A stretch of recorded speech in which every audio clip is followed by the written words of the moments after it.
Harriet Tubman, who wrote, "Every great dream begins with a dreamer. Always remember, you have within you the strength, the patience, and the passion to reach for the stars, to change the world." So all of us are responsible. By the way, I want to speak about taking charge. So each of us is responsible for our own lives. And the starting point for all change, we talk about this a lot, is within. And you and I are accountable for the life that we're living. There are no victims. You and I are powerful God centers. And we can make the commitment right now to live the life that we want to live. We might not be able to take charge or to take control of whatever happens to us, but we can take control of what our response is to what's going on and what's happening to us. We create, you and I each, we create our own reality. And what I find so comforting, one of the things about what we teach is, if I don't like what I'm creating, I can uncreate it and recreate something else.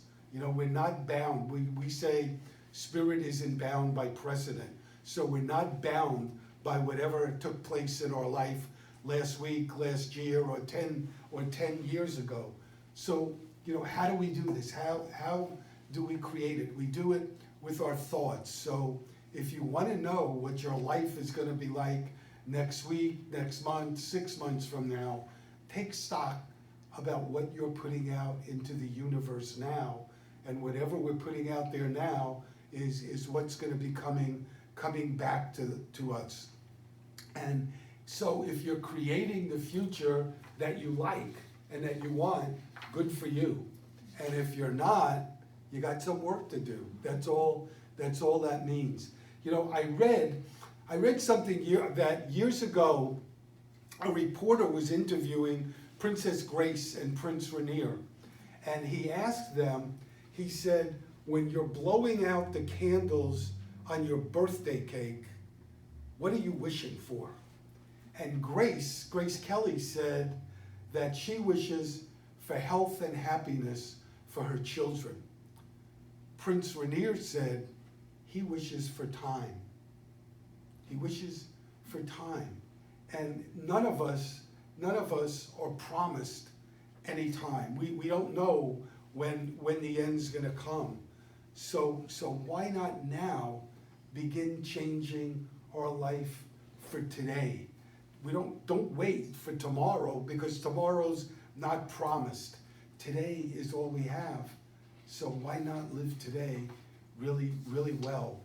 So I wrote this, I pulled this affirmation out that I wrote 20 years ago. And the affirmation is, right now, I commit to being accountable for my life. I remember I'm not a victim. I'm a powerful, divine emanation. And that's true, you know, for all of us. We are much more than we give ourselves credit for so often. All of us are spiritual powerhouses. So, you know, all the time when Beck picks the music, I tell you that I never know. I never ask her what songs she picks. And I never ask anybody that's doing the reading what their reading is. And for some reason, the other day, I said to Becky, "What's your reading?" And she said, Donna Markova. And I went, uh-oh. But our stories aren't the same. The reading she picked isn't what I want to talk about. In that same book that Becky read from today, Donna talks about a time years ago when she was in the hospital with cancer. And she said, more than any doctor, more than any nurse, more than any technician, the person who gave her the most comfort was a heavy-set Jamaican woman that swept the floor. And she's the one, she remembers. And she said one night when she was lying in bed, this woman came into her room, put her broom down, and sat down and touched her foot. And she said, "You're more than the sickness in that body." And she repeated it to her, "You're more than the sickness in that body." And it comforted her so much. The next night, Donna wouldn't take her pain meds because she wanted to be clear-headed when this woman came in.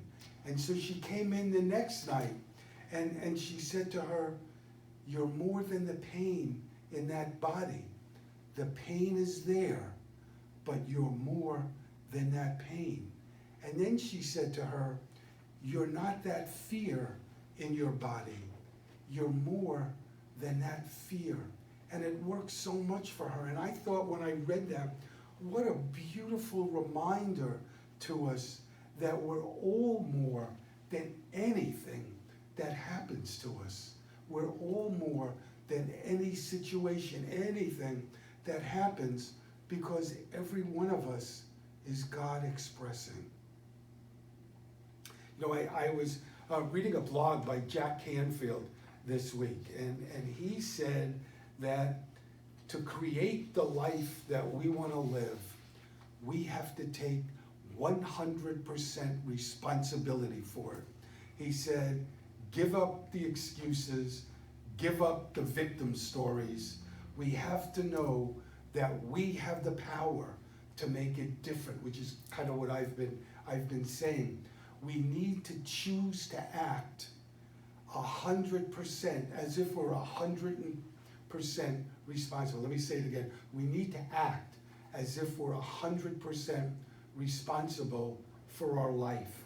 And if something comes into our life that we're not happy with, he said we can ask ourselves some questions like, how did I create that? What was I thinking? What did I do or not do to create that situation? And what do I need to do differently the next time to create the result that I want? You know, I read years ago that armies, years ago, when they would, not all armies I guess, but some, when they would cross a bridge, they would then destroy it because there was no going back. You know, and I've told this fable, I think, a couple of times about a fellow who's walking in the forest and he sees a building, a circular building, and he's really curious. So he goes in the building and it's dark in the building, but he sees a staircase. And so he decides to walk up the staircase. And what he realizes is every time he walks up, the prior step falls off into the void, meaning there's no going back. And you know, we say that in the spiritual life. Once we begin the spiritual life, there's no going back. And why would we want to go back to the way we were before? We can start with small steps. You know, I know I've also said this before, but I think it's so important. We could say to ourselves, what if the dream I have for my life isn't impossible? What's the first thing I would do? And then do it. What if the dream I have for my life isn't impossible? What's the first thing I would do? And then do it. So, you know, obviously you guys know that come every week. I like to do fables and stories. So I actually said to Becky this week, I'm going to do this story. And she said, you know, I think you did that fairly recently. And I said, I don't think I did. So she said, call up Jenna, your other wife. So I called up Jenna, and Jenna said, no, I don't think you did it, so do it. So I just want you to know, if I did do this and you're bored hearing it, it's her fault. Okay, so, right, broad shoulders, she said. So here's the story. It's a fable about two brothers who every year travel from where they live to meet with their teacher. And every year when they do that, they stay at the same inn. And there's one particular year, they go back to the inn, and the next day when they're ready to go meet with their teacher, the innkeeper says to them, would you do me a favor? I know your teacher is a really powerful man and a powerful prayer. I see Ed shaking his head, he knows this story. And would you, my wife and I have been trying to have a child for a year, and nothing is working. Would you ask him to pray for us? And they say they would. And on their way to go see their teacher, they see the innkeeper's wife, and she's walking with a stroller, a baby stroller. And they say they can't figure that out because she doesn't have a baby. And people from the town that are going by her are shaking their head like she's kind of lost her marbles. Well, now skip forward a year. A year later, the two brothers come back, and as they're getting close to the inn, they can hear there's a party going on. They go in, the innkeeper sees them, and he hugs them and says, oh, when you go see your teacher, thank him, my wife gave birth. The next day, one of the brothers asks if he could meet with the teacher one-on-one. And when they get together, he starts to cry. And he says to the teacher, I've been your student and your friend for years. And I've been asking you to pray for my wife and I to have a child, and nothing. Now this innkeeper, who you don't even know, he asks you, and in a year, his wife gives birth. Why is that? And the teacher says to him, you know you're my friend, and I do love you, and I would do anything for you, but let me ask you a question. Did your wife buy a baby carriage? And the point of this story is wishing and hoping and dreaming isn't enough in our life. We need to step forward and we need to act. We need to act on our prayers. You know, we call our form of praying spiritual mind treatment, and one of the sayings that we have is treat and move your feet, meaning act, do something. You know, I read this week, somebody, I'm not sure how they do this, but they did a survey of people who were near death, probably in a hospice. And they wrote about the regrets that the people spoke about. And some of the regrets that they had were working too much. You know, it said nobody on their deathbed ever said, damn, I wish I worked another day. You know, so working too hard was one of the regrets. The fact that they never took time to just be was one of their regrets. Not living the life that was true to themselves was another one, and the last one was letting fear get in the way of their happiness. You know, and so it's not, like I said before when I started out, it's not too late for any of us to change. It's not too late to identify what's making us unhappy, and like I said before, we can undo that. We can uncreate it and create something new and something different. So Mary Morrissey is a minister and used to have a church. I think Jenna went there for a while, right? In Oregon? I didn't go there, but Oh, okay. I had my own church. Oh, okay. Anyway, Mary Morrison had a church in Oregon, a big church. And in one of the books she wrote, she tells of a time she was married for 26 years the first time. And it wasn't a good marriage. And she finally decided that she was going to end it. And it was really difficult for her to go tell her dad. And I really got that, because when my first marriage ended, I remembered I had two people in my life that I was the closest to, and I couldn't tell either one of them, because I felt like I failed. And so she had a really difficult time going to her dad. And so when she finally went to him and told him, and said, you know, I'm thinking of ending my marriage. And she asked his opinion. He said, you have to do what gives you life. You have to do what gives you life. And I thought, wow, what great advice. And I read something this week that Steve Jobs said. He gave a message to students at Stanford University in 2005. He did their commencement address. And here's one of the things he said. He said, sometimes life's gonna hit you in the head with a brick. Don't lose faith. I'm convinced the only thing that kept me going was I loved what I did. You've got to find out what you love. This is true for work as it is for your lovers. Your work is going to fill a large part of your life. And the only way to be truly satisfied is to do what you believe is great work. And the only way to do great work is to do what you love.